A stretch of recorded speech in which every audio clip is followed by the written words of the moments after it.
আলোচনা করার বিষয়টা হচ্ছে যে প্রথমবার শারীরিক মিলন বা সহবাসের ক্ষেত্রে স্বামী স্ত্রীর ক্ষেত্রে আমাদের করণীয় কি বা এই ব্যাপারটাকে আমরা কিভাবে হ্যান্ডেল করতে পারি।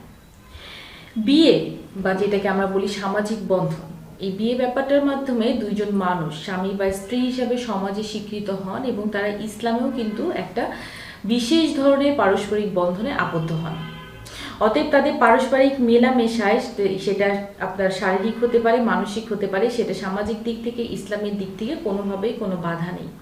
কিন্তু প্রথমবার যখন স্বামী স্ত্রী দুজন একসাথে শারীরিক সম্পর্কে আবদ্ধ হন তখন দেখা যায় তাদের মধ্যে অনেকটাই জড়তা কাজ করে, একটা ভয় ভয় কাজ করে। অনেকে চিন্তা করতে পারেন যে আমার ব্যথা হতে পারে, আমি হয়তো কি একটা ভয়ঙ্কর পরিস্থিতির মধ্যে পড়তে যাচ্ছি, একটা জড়তা কাজ করতে পারে, কিভাবে অ্যাপ্রোচ করব আমি তাকে। এই ব্যাপারগুলো থেকে যদি আমরা একটু চিন্তা করে নেই, এই ব্যাপারটা হয়তো আমাদের লাইফের জন্য একটু ইজি হয়ে যেতে পারে। আমি যখন প্রথমবার আমার স্বামী স্ত্রী যখন দুইজন একজন আরেকজনের সাথে প্রথমবার আপনার একই ঘরে একই ছাদের নিচে একটা রুমের মধ্যে আবদ্ধ হবেন, তখন প্রথম যেটা করতে হবে, ইসলামের দিক থেকেও যেটা আমরা বলি যে বিয়ের প্রথম রাতে আপনি যখন একে অপরের সাথে ফিজিক্যাল ইন্টিমেসিতে যাবেন তার আগে অবশ্যই লেখা আছে পরিপূর্ণভাবে যে আপনি একটা দোয়া পড়ে নিন, যে দোয়াতে প্রথমেই আপনার বলা থাকবে যে যে কোনো ধরনের কুমন্ত্রণা, কোনো কুপ্ররোচনা, কোনো প্রভাব থেকে এবং শয়তানের প্ররোচনা থেকে যেন ওই কাপলদেরকে, ওই স্বামী স্ত্রীকে যেন বাঁচিয়ে রাখে। তারা যেন অবশ্যই পারস্পরিকভাবে এই দোয়াটা পড়ে তারপরে যেন তারা সহবাসের দিকে যায়।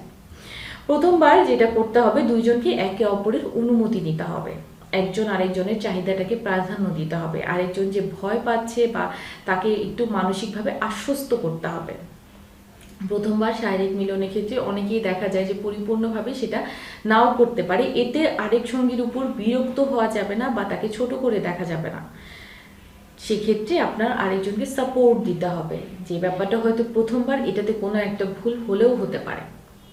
অনেকের ক্ষেত্রে দেখা যাবে যে প্রথম শারীরিক মিলনের ফলে নারীদের কিছুটা হলেও রক্তপাত হয়। যদি আপনার হাইমেনের পাতলা পর্দাটা ফেটে গিয়ে থাকে সেক্ষেত্রে প্রথমবারের মতো, তাহলে দেখা যায় রক্তপাত হয়, অনেকে এতে আতঙ্কিত হয়ে যায় এবং পরবর্তীকালে আবার ফিজিক্যাল রিলেশন করতে আপনার ভয় পায়। সেক্ষেত্রে চিন্তা করতে হবে যে না, যেহেতু এটা প্রথমবার এরকম আপনার হচ্ছে, আমি আমার সঙ্গীকে, আমি আমার স্ত্রীকে কিছুটা হলেও আশ্বস্ত করব।